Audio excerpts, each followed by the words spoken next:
Good evening, and welcome to Believe It or Not, the show where we tell you tales of mystery, terror, and intrigue, and it's up to you to decide if they're fact, fiction, or something else. I'm your host, Andrew Renniger. Now, if you joined us last week, you'll remember such tales as The Ghostly Hitchhiker, Lights in the Sky, and Sewer Boy. And this week, we have tales to match. So, let's get started. Sorry. Have I had a few brandies tonight? Believe it or not. Okay, so, our first tale. A man comes home late from work, walking down his street. The street is silent, like a graveyard. He comes to his house expecting it to be quiet as well, but there's a lone light, a ghostly light emitting from his kitchen window. The man, trembling, not knowing what this could be, reaches out to his doorknob, afraid to turn. And when he does, he hears the house filled with a quiet laughter. Step after step, he walks through the air, getting thicker, a crackling energy across his fingers, the walls bubbling with something.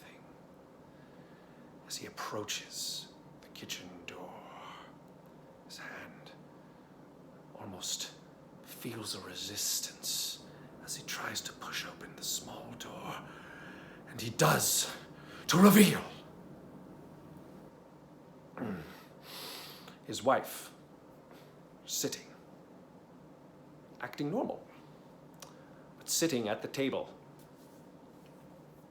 with their neighbor, Franklin. "Oh," she says.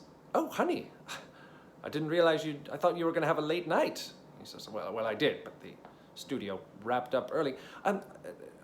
Franklin, hi." And she says, "Oh, Franklin, yes, well, Franklin had to borrow a bit of sugar, and so he came over and we just had a short chat."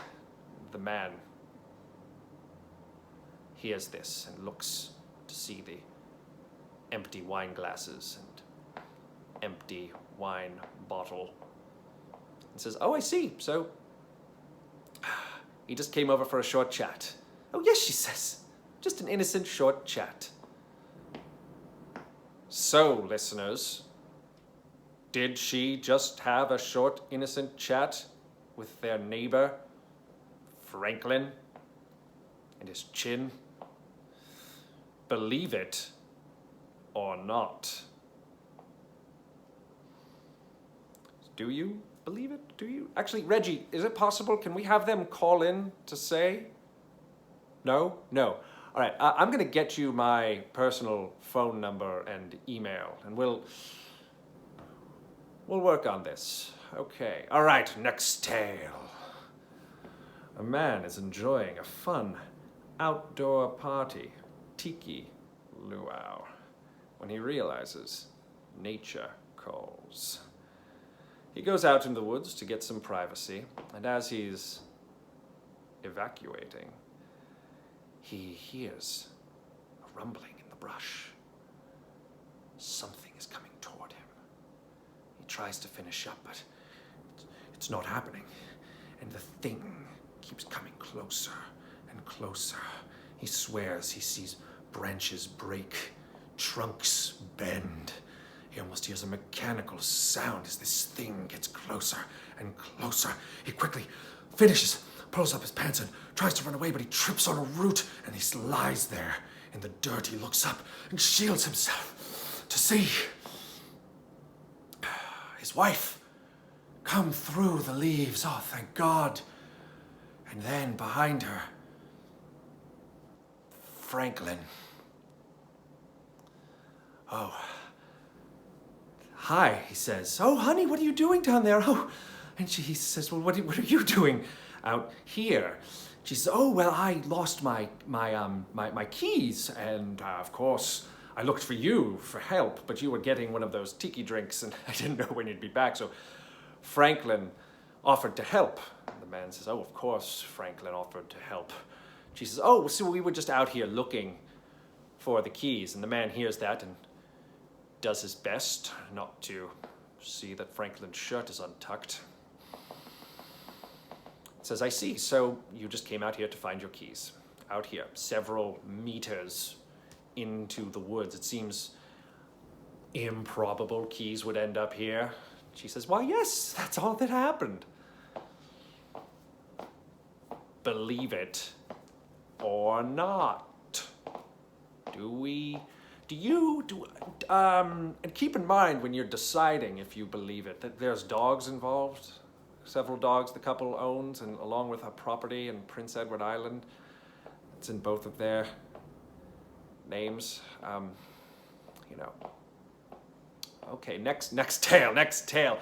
No, Reggie, I'm gonna do another one. It's a 22-minute episode. I'm doing another tale. It's not my fault the writers are on vacation. So, tale 3. A man gets his mail, an everyday occurrence. And with the mail is a strange package. A wooden box carved with runes in a language he's never seen before. And as he's about to open it, he notices beneath it a letter from American Airlines. It's 2 tickets to Tucson, Arizona for his wife and Franklin. So he comes to his wife and says, what on earth could this be? And she says, what's your tone? We talked about in Dr. Stouffer's office to watch our tones. He says, don't bring Dr. Stouffer into this. Why are you going to Tucson? Well, she says, well, you know I have my marketing seminar in Tucson. Of course I know your marketing seminar. Franklin's coming. And she says, well, of course Franklin has family there. He's just, we were talking. Oh, of course we were talking. No, we were just talking, and we said, oh, we might as well split the fare, with fares these days on airplanes. And so we were just gonna go together to Tucson. Believe it or not.